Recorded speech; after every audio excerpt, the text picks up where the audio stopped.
Hello, welcome.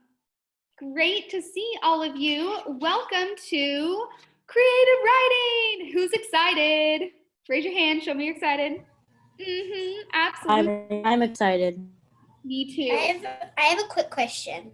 Yes. So we just spoke with Emily, and she said that she had updated, and she told us that this was supposed to be fitness, which I'm a little confused about. This is not fitness. This is creative writing. So okay. I hope you stay. Okay. We're going to have a very fun time.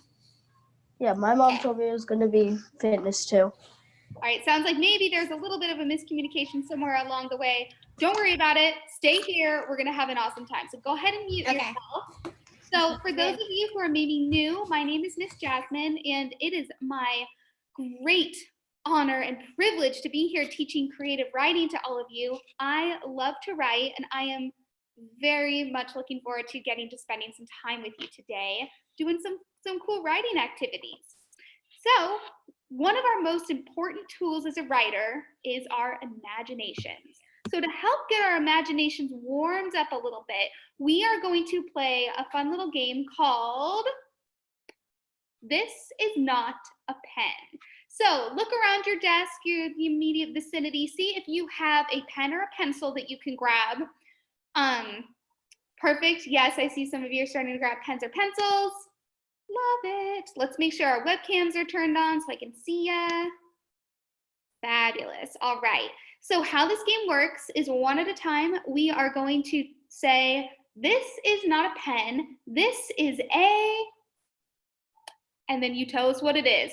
Now, let's try to stick away from the more obvious choices like it's a wand or I'm a conductor, right? Because that's kind of the right shape. We want to go bigger, go bolder, think outside the box. So I might say, this isn't a pen.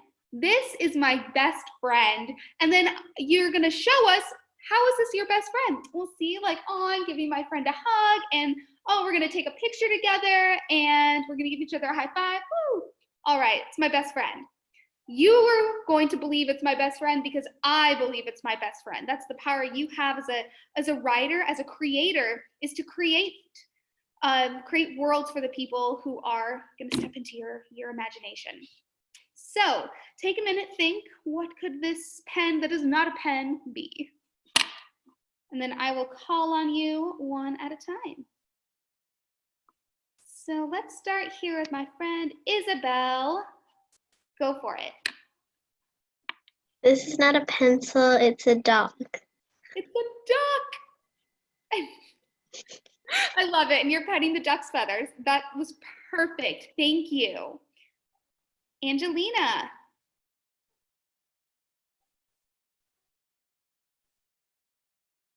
Oh, couldn't quite hear you. All right, go for it. This is not a pen, it's an elephant. Perfect. I love it. It's an elephant. You even had sound effects, so bonus points. Avalon. This is not a pen, it's a unicorn. It's a unicorn. Awesome. And in our world, unicorns can absolutely exist. So that was great. Christiana. Oh, hang on. You're not unmuted quite yet. There we go. This is not a pen, it's a flower. It smells really good. Love it. So writers use lots of senses to describe words. So there we had both sight and smell. Fabulous. Talia.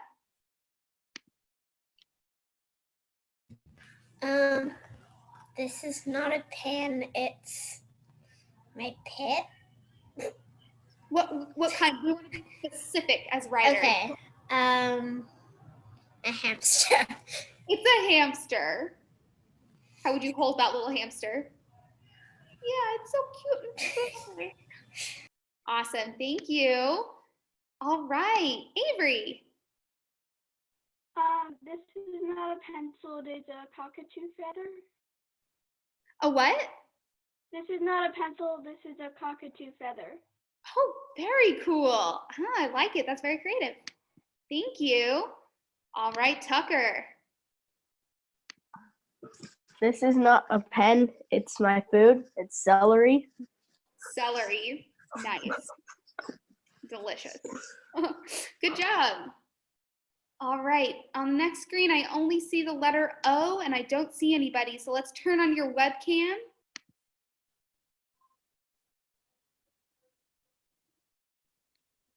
There we go.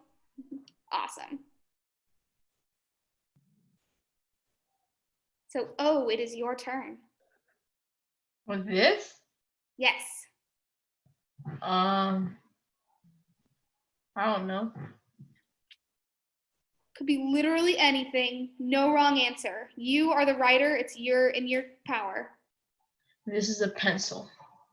So it is a pencil, but we're going to say this is not a pencil. This is a phone, whatever. A phone? Yeah.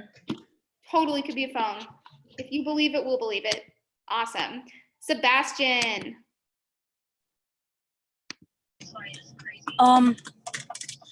This pencil is a Alligator.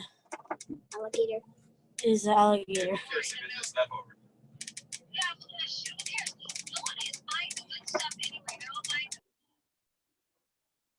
What do you think? It's not a pencil. What is it? He said alligator, I think. An alligator. Fabulous. That is very cool. I like it. All right, now we have one more.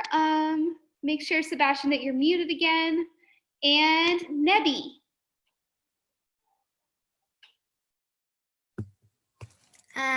This is not a pen, it's a pointy finger. A pointy finger. Very nice. Good describing word. All right. Thank you, everybody. That was fabulous. Thanks for jumping in and participating. This is just a fun little way to get the creative juices flowing, get us to start to think. So what we're going to jump to now is we are going to look at a poem by Shel Silverstein. Has anyone read a poem by Shel Silverstein before? Probably a lot of you had. He's a really awesome poet. He writes very fun, very zany, colorful poems, and I think you guys are really going to like it. So let me pull that up for us. And we're going to read it together, and then afterwards, I'm going to ask you a couple questions about it.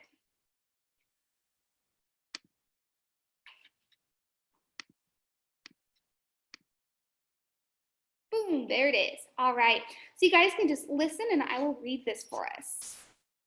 Hector the Collector.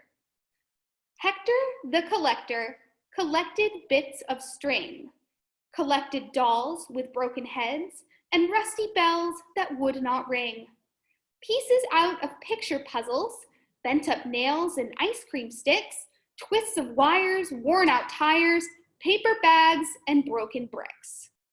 Old chipped vases, half shoelaces, Gatling guns that wouldn't shoot, leaky boots that wouldn't float, and stopped up horns that wouldn't toot. Butter knives that had no handles, copper keys that fit no locks, rings that were too small for fingers, dried up leaves and patched up socks, worn out belts that had no buckles, electric trains that had no tracks, airplane models, broken bottles, three-legged chairs, and cups with cracks. Hector the Collector loved these things with all his soul, loved them more than shining diamonds, loved them more than glistening gold. Hector called to all the people, "Come and share my treasure trunk!" And all the silly, sightless people came and looked and called it junk. All right, so my first question to you guys is pretty basic. What is this poem about? So before we can get into the rich imagery and the details and the feelings, we gotta know, like, what are the basics? Who is it about? What is the subject doing? All of that good stuff. So just raise your hand. Yes, Talia, what is this poem about? It's about a man called Hector the Collector, and he likes to collect a whole bunch of things that other people think are junk, that he thinks they're special. That's a great main idea. Thank you. Anyone else want to share what they would say? This poem is about this. So if you were going to tell someone who hadn't read the poem what it was about, what would you say?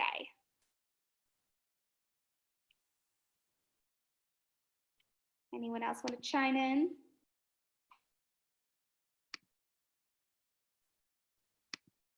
No? All right.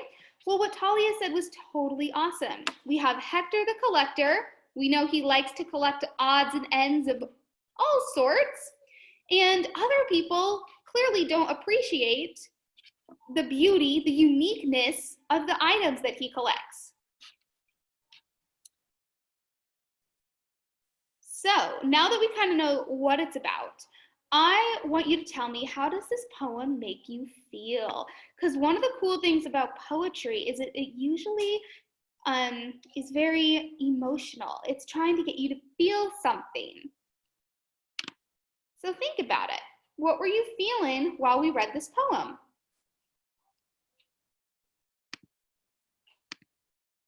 Talia?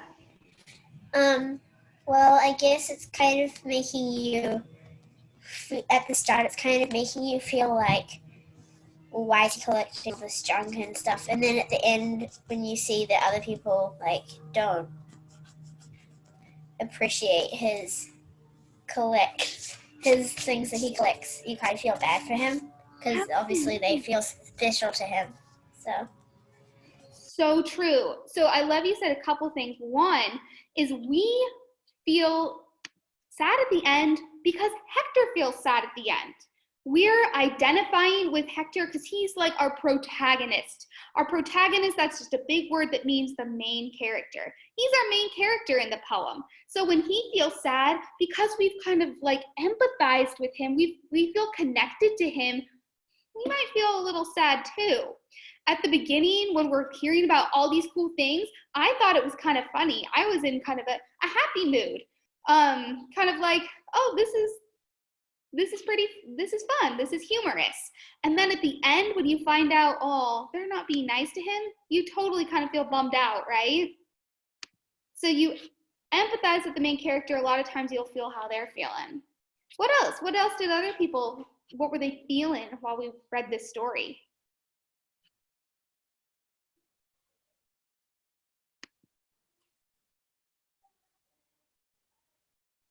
So let's make sure our webcams are on.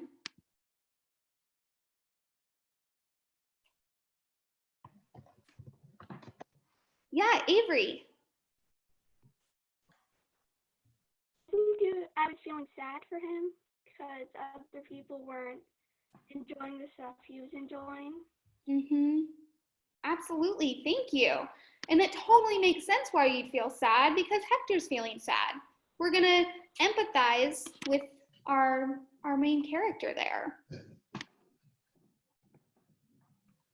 All right, so poems, a lot of times they give us, very emotional, either it might be a story or painting a picture for us to see in our minds, very emotional. The other cool thing about poetry is the very rich imagery language. So what I want you to do now is go through, and there's a lot of awesome options here. I want you to tell me what your favorite image from the poem is. And then why is that your favorite? So what kind of phrase or little string of words makes you think like, wow, that was such a cool picture that I got in my mind when I read those words? Take a minute and look through the poem again. While you're thinking, I'll tell you, my favorite image is collected dolls with broken heads. To me, it's like, that's almost kind of creepy. I'm picturing there's like a bunch of old dolls that maybe their hair's kind of torn and it's patchy and stringy and the skull is like cracked and kind of it's lopsided, and most people would either be like, ooh, we gotta throw that away, or yikes, that's been in the attic for a long time. But not Hector. He's like, wow, that's awesome. Maybe I could even fix it, and he takes it home with him. To me, that's a really unique image. I don't think about broken doll heads that often. So this poem put a new picture in my mind, and I think that's pretty cool. So who would like to share first? What image kind of pops out at you?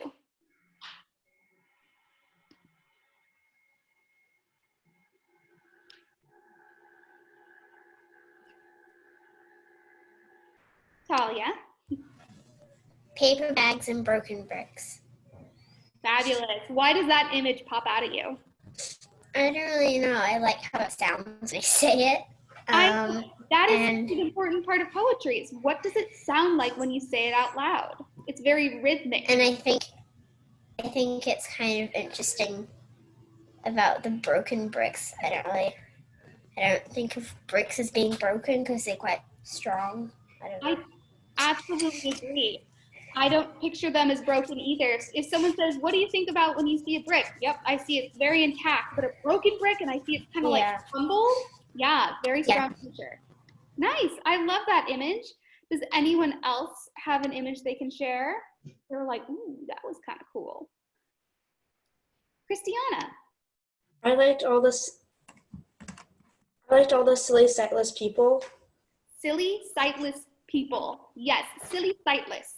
Do you know what we would call that? I don't know. Alliteration. So broken bricks, silly, sightless. If we have two words that start with the same consonant next to each other, call it alliteration. It's pretty fun. That's a great example. And again, with poetry, if you're like, I don't know, nothing's really popping out at me, say some of the lines out loud, like this one. Copper keys that fit no locks. Like you really have to move your mouth to say that. Copper keys. Fun to say. Yes, Avalon, what jumped out at you? Twisted wires and worn out tires. Twisted wires and worn out tires. Oh my goodness, it's like another tongue twister. What jumped out at you about that? I guess that I wouldn't really usually see worn out tires, but like twisted wires, people would always be like, oh, just throw it away. You know, you're just gonna get it like lost or something. Right. That kind of tells us, yeah, most people are just gonna see junk, but what does our friend Hector see? Treasure. Mm-hmm. Absolutely. Very nice.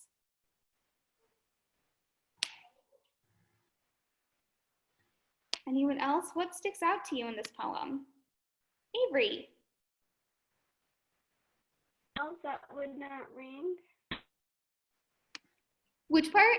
The Rusty bells that would not ring. rusty bells that would not ring. Yeah. Why do you like that line?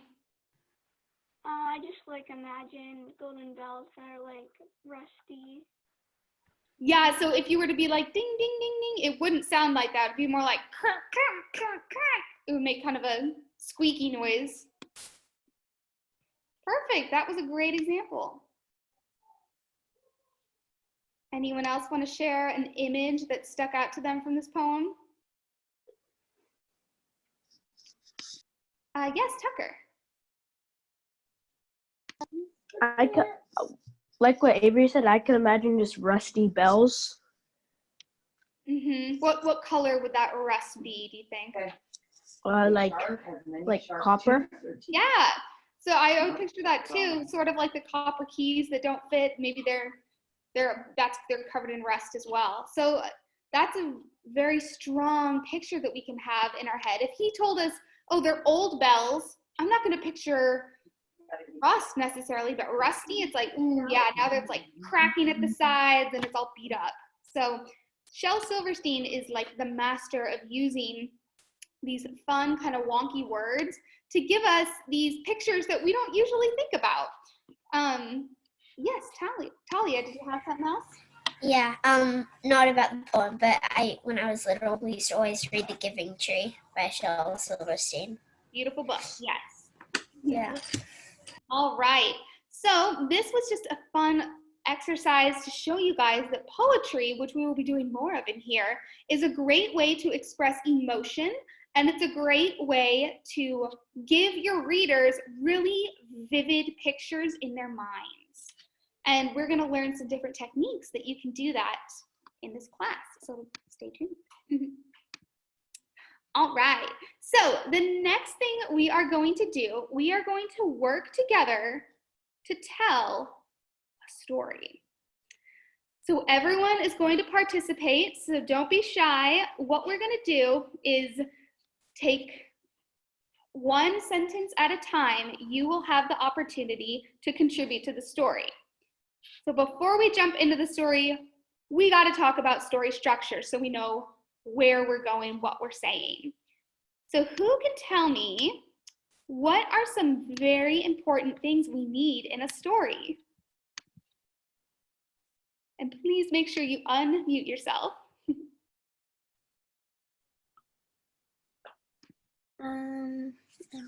Yes, Talia, what are some things we need in our story? You need an introduction to the main characters and and you need a setting. Yes, so we'll just do these one at a time because we're fabulous. Okay. Start with characters. Absolutely, the story has to be about somebody, right? And you said setting. The story has to take place somewhere. Mhm. We got to know who is in the story, where they are. What else does a story need? And you can go ahead and mute yourself again. Yeah, Avery. It needs a problem and solution. I love it. Okay, problem and solution. Those are part of a bigger thing that we're going to call the plot. So we have the plot. And in our plot, here what we're going to do. And if you have a notebook, feel free to take notes on this.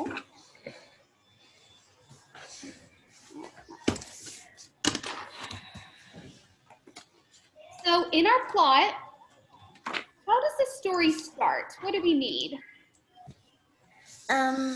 We need a hook so it can keep for the introduction. I guess I don't know. Yeah, and you know what? That's even getting more Yeah. specific right now for our purposes. We just need a beginning. And then what else do we need? Middle, probably. And an end.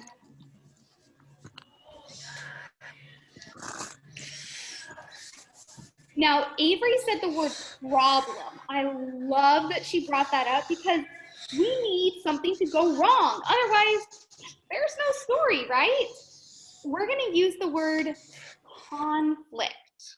So conflict, something has to go wrong for our story to even take place. There has to be a problem to solve, a conflict.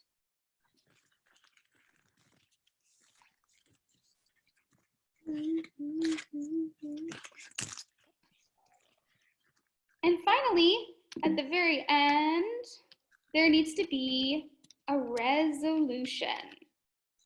Now, guys, tell me, does a story have to have a happy ending? No, so you nodded your head. No, absolutely not. You as the writer have the power to decide, like, does everyone get their wish at the end? Is it a happy, they all lived happily ever after kind of situation? Or maybe not. Maybe the story ends, but that doesn't mean that it's tied up in a neat bow. There might be some tension left a little unresolved. There might be even a cliffhanger. The resolution means the main conflict has come to an end, but that doesn't mean other conflicts can't pop up. Yes, Tucker. I mean, there could be another book. Like, I just finished a book and it ended on a cliffhanger.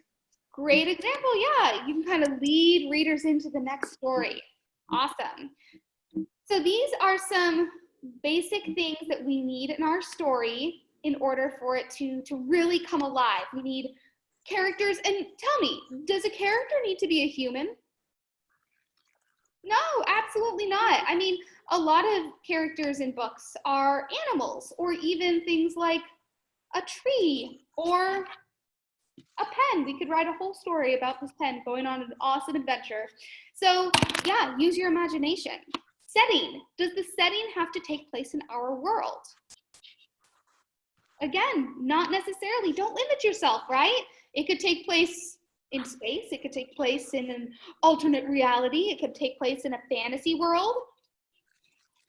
Plot, beginning, middle, and end. This kind of helps us track through the process of the story. At the beginning is where we're going to sort of set the scene. We're going to meet our characters, our key players. We're going to learn what the conflict is.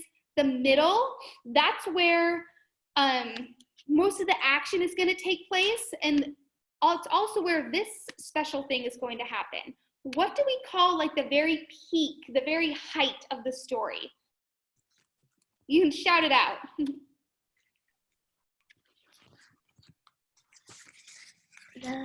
The climax. The climax, fabulous. That is like, yeah, the most intense moment of the story. And then after that is when we get into the resolution.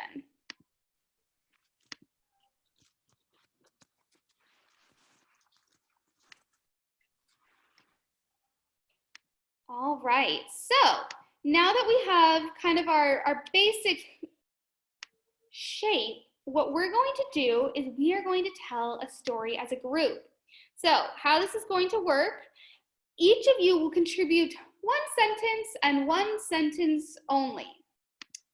That means when I call your name, you will say your sentence and I'm gonna write it down. And while we're doing this, this is our rough draft. So don't worry about it. Like, oh, actually, oh, I meant to say this, or oh, I could have used a different word there, or we've already started so many sentences with the, and I just started another sentence with the, and that's boring. Don't worry about it. It's a rough draft. We just want to get our ideas out there on paper. So be creative, be bold. There's just a couple of rules. I don't want you to erase what the people before you did. So for example, if Angelina says, once upon a time there was a gray whale named Maurice who loved to dance. Avalon is not going to say, actually, it wasn't a gray whale, it was a unicorn. Well, that didn't give the story any momentum. Basically what you did is you erased the whole thing and now it's like, oh, yeah, I guess we were kidding about him being a whale, right? Now it's awkward. So yes, whatever the person before you said, we like it, it's cool, we're gonna roll with it. And then move the story forward. So do your best. And again, I know you're thinking on your feet, so it's low stress, don't worry about it. But do your best to kind of push the story forward. If you feel like, well, this plot line isn't really going anywhere, throw in a new character, move the location. Maybe they get on a plane and go somewhere else. Yes, you I have have a question. Yeah, I have a question. So are we all doing like a different sentence? Yes, Like, you each get one sentence to contribute to the story. okay. All right. Okay. So But what happens if like multiple people do an opening sentence? Like if multiple people do once upon a time? Or... well, that's not going to be the case because one person's going to start and then the next person will add on and add on and add on. Oh, I get it. Okay, I get it. All good. Okay, so my friend Isabel, can you please unmute yourself and start our story?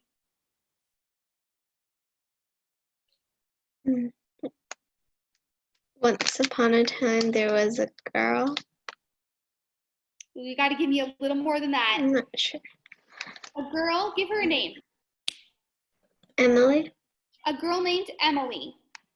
Fabulous.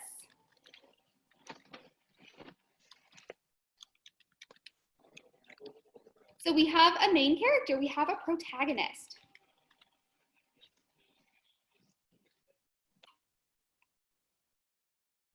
All right. And next we have, what's your name in like the tan sweater? And Oh, Angelina. Angelina. She loved to play with her horse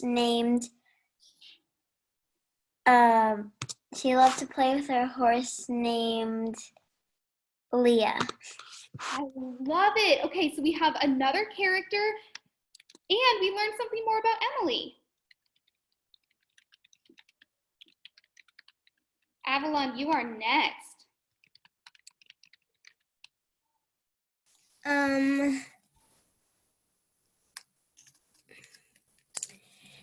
And she has two best friends.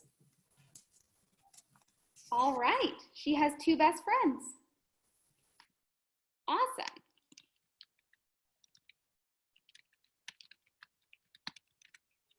All right, Talia. So we have our characters established pretty well. What can happen next? One day she was riding her horse with her friends, and a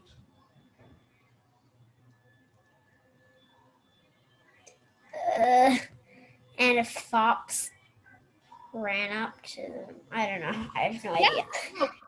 That was awesome. So one day she was riding her horse.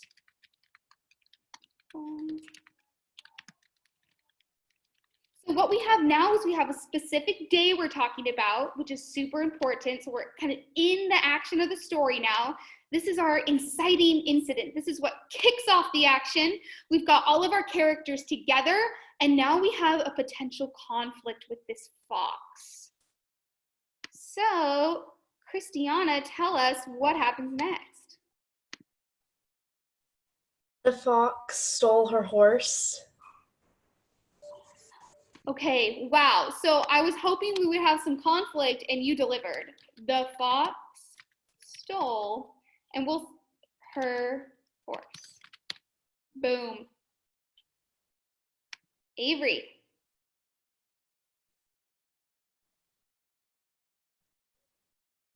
That back. I'm sorry, can you start from the beginning? I didn't catch the start of it. Emily yelled, "Give that back." Yes, okay. I love, you added something to our story that we haven't had yet. Dialogue. Who can tell me what dialogue is? Yeah, Avery. It is when a character is talking. It's when a character speaks. Yes, perfect. So that's an important thing to have in a story, is the characters talking to each other. All right, so give my horse back. Tucker, what's gonna happen now?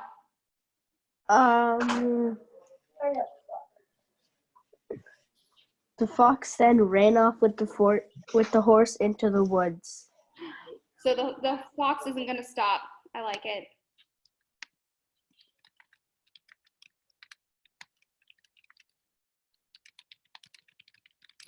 And I like that now we have a little bit more of a clear setting. We're in the woods as opposed to in a city or in a meadow.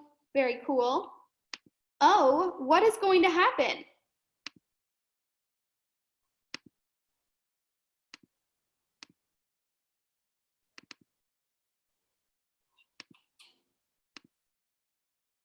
Oh, you are up. What? It is your turn. What happens next in the story?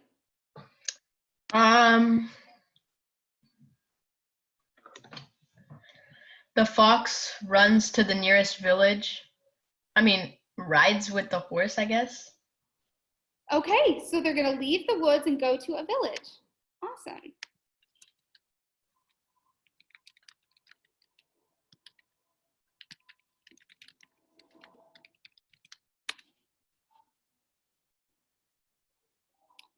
All right, my friend who has a pug as their screensaver, let's turn on your webcam and unmute. So now we only have 2 people left, so we've got to start kind of solving our conflict and getting some resolution. Oh, Sebastian, hi. Yeah. The fox ran through the village to find a couple goats to eat. All right.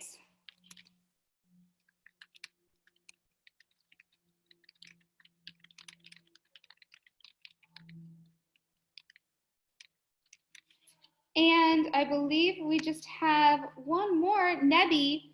Ooh, we have a lot of conflict to resolve here.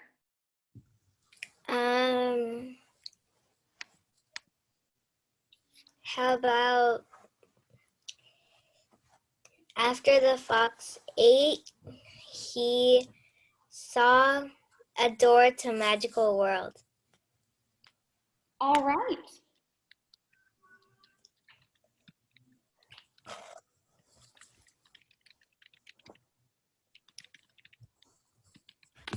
All right, very nice, everybody. Thank you so much for participating. So that is our rough draft. That was just about getting our ideas down on the page.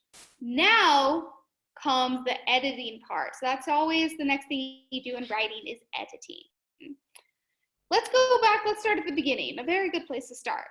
Once upon a time, there was a girl named Emily. Fabulous. I love that we have a clear beginning. We have a protagonist, and she has a name. It's so important to name your characters.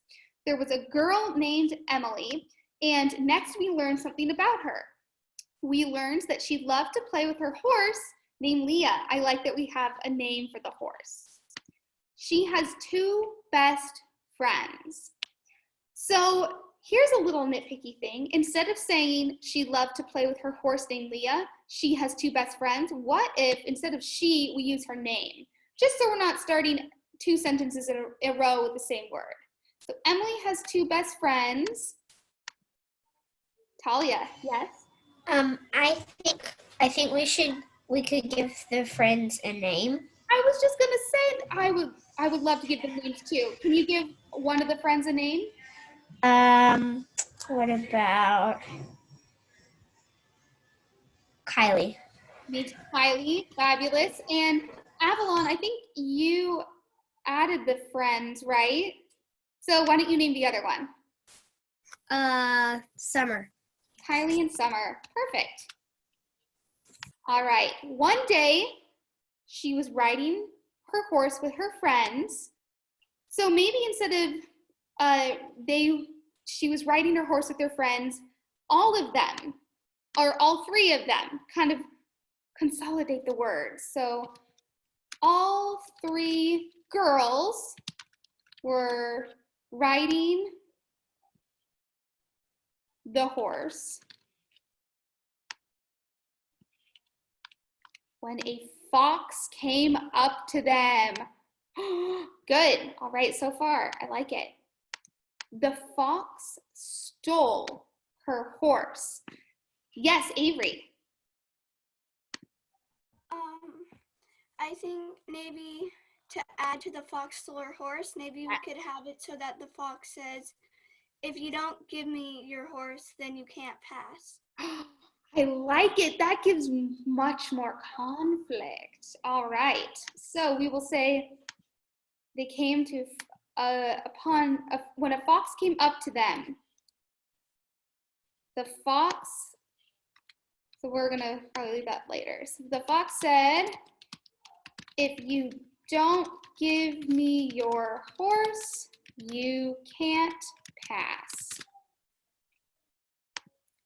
So before the fox steals the horse, what do you think Emily might say to the fox?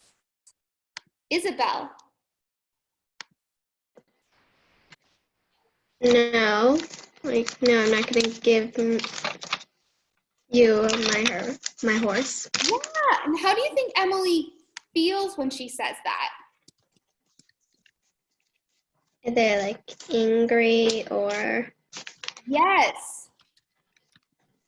I love it. She's angry. She's like, how dare you? You're not getting Leah. Leah is mine. So she said, no, I won't give you my horse.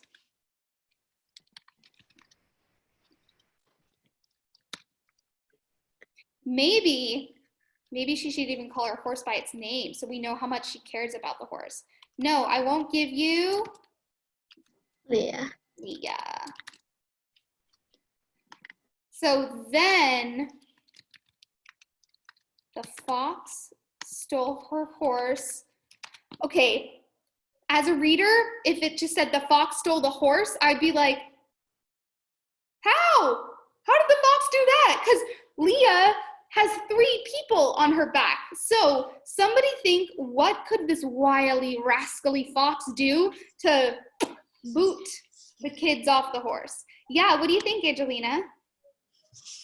I think that like the fox put his paw on the horse, and then the horse went crazy and the girls fell off. That is awesome. Okay, so we'll say but we'll say spooking just to kind of consolidate our words. By spooking the horse and the girls fell off. That is perfect. That totally works. Emily yelled, "Give my horse back!" The fox ran off into the woods with the horse. That makes sense. Let's keep our chat relevant. So instead of saying the fox ran off into the woods with the horse, the fox and the horse ride to a nearby village. What do you think? Could we put them together somehow? What do you think, Talia? Well, I think we could give a bit more description on how the woods looked. Absolutely, yes. Detail is always welcome, so give us some detail. What about the trees swayed with tension lingering in the air? Ooh, okay. The trees sway. Tension lingering, in the air. So now we have kind of a lot of more pressure. Oh, what's gonna happen? Good, you created some anticipation. The tree swayed, tension lingering in the air.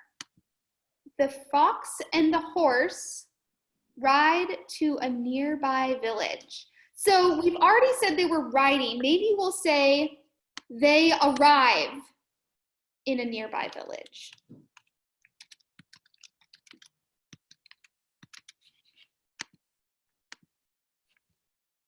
What do you think, Tucker? I was gonna say they arrived at a nearby village and saw there were no goats, or no goats for the fox to eat. So he moved on or something. Okay, so how about we don't know that is what the fox wants quite yet, so we'll say that first. So the fox was hoping to find some goats to eat. So that'll explain why we're in the village in the first place. So our story right now, so hang on just a second, Talia. So right now, the end of our story didn't resolve the conflict. We almost jumped into a new story, which is fine, but we want to end what we started before we jump into a new world, because that's really fun. But I think we owe it to Emily and to Leah and to Kylie and Summer to finish their story first.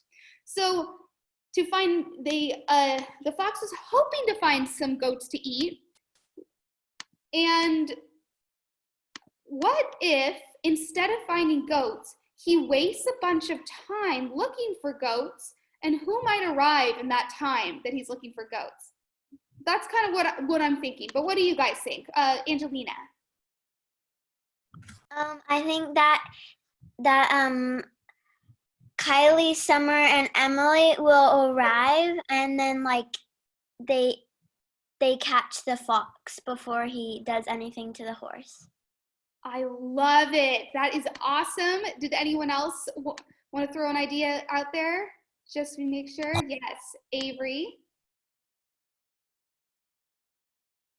Oh, no. Oh. Maybe the girls would trick the fox into maybe doing something for the goats, I'll give you the goat if you give me my horse back, or something like that. So do you think, they could negotiate, do a little trade. Or All right, I love that too. Come up with a trick to trick the fox. They totally could. I love that. So first, before we decide exactly where we're gonna go, we'll have, so we got that. So we'll just erase that line. We'll say Emily, Summer, or we'll do Kylie and Summer arrived at the village while the fox was searching for food.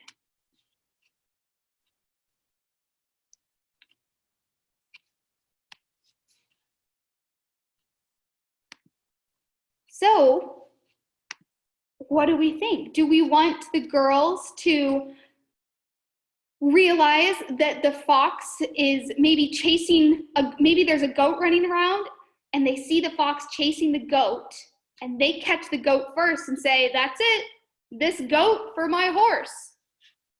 Do we like that? Except for poor goat. So let's see, maybe the goat will escape in the end. We'll have to see. The girls, the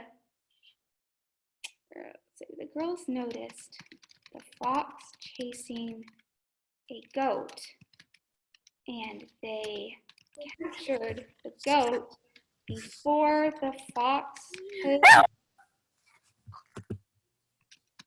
catch it. What could the girls say to the fox?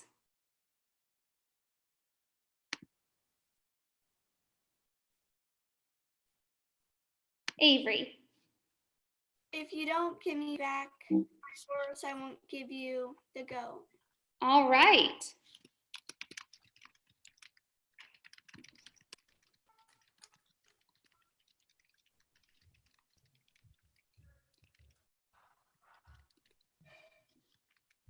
What do we think? Do you think the fox is going to be like, okay, we'll trade? Is he going to be like, that's a fair deal, I'm hungry? Say no? So, okay, what do we think the fox is going to do then? Try to steal. Take the goat and run.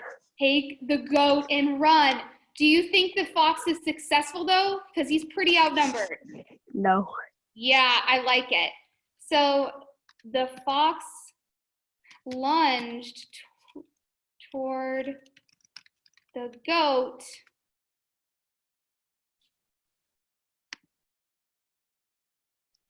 So Leah could escape. And Leah escaped.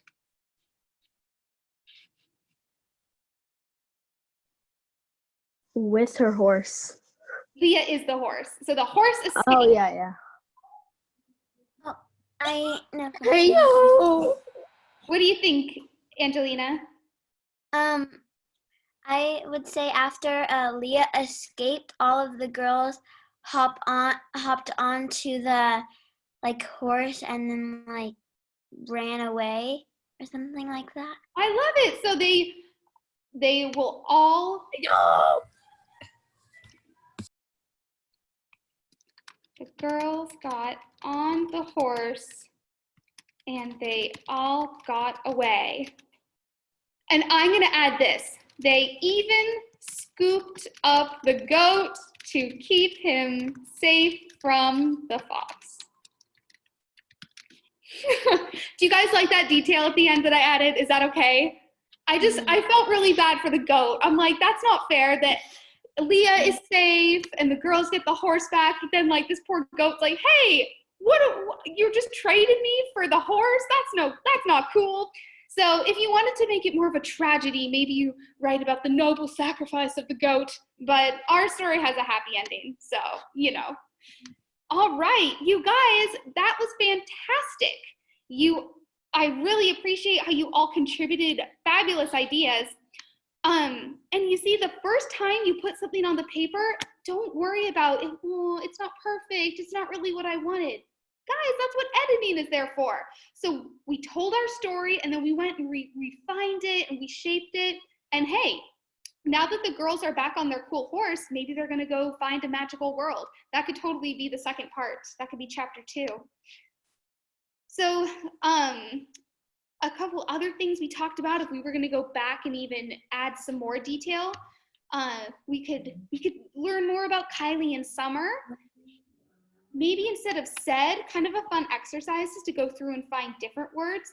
If you don't give me my horse back, I won't give you this goat. Instead of saying it, what could she do? She could state it, I guess. She could, well, somebody, kind of yelled. I think maybe she could yell. That's so much stronger than she just said it, right? So that's kind of our next step in editing, going through and coloring it, bringing it to life so that it's really just pops off of the page. So you did a fabulous job today. I am so proud of you all, and I will see you again very soon. Bye, everybody. Good job. Bye. Bye. Bye.